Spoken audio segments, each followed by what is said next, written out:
حرام لقموں کو پیٹ میں ڈالنا اور حرام چیزیں اختیار کرنا، اسی لیے امت پریشان، امت تباہ ہو رہی ہے۔ کہاں سے اللہ کی مدد آئے گی اور کہاں سے ہماری دعائیں قبول ہوگی؟ اس لیے حدیث پاک میں یوں آتا ہے کہ ایک آدمی پراگندہ حال، پراگندہ بال حرم میں آیا ہوا ہے، خانہ کعبہ کے سامنے ہے، حجر اسود کے سامنے ہے، احرام کے اندر ہے،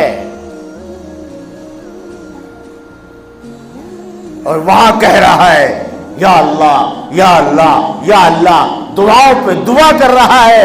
اللہ کی طرف سے اعلان ہوتا ہے اکلو کا حرام، طعاموں کا حرام، مشربوں کا حرام، جسدوں کا حرام۔ ارے تیرا کھانا حرام کا، تیرا پینا حرام کا، تیرے کپڑے حرام کے، تیرا گوشت حرام کا، این یستجاب دعاؤں کا، تیری دعا کہاں سے قبول ہو؟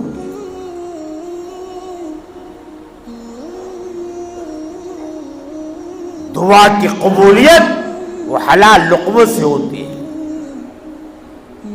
اور دعا مردود ہو جاتی ہے اور منہ پر پھینک کر مار دی جاتی ہے حرام لقموں کی وجہ سے۔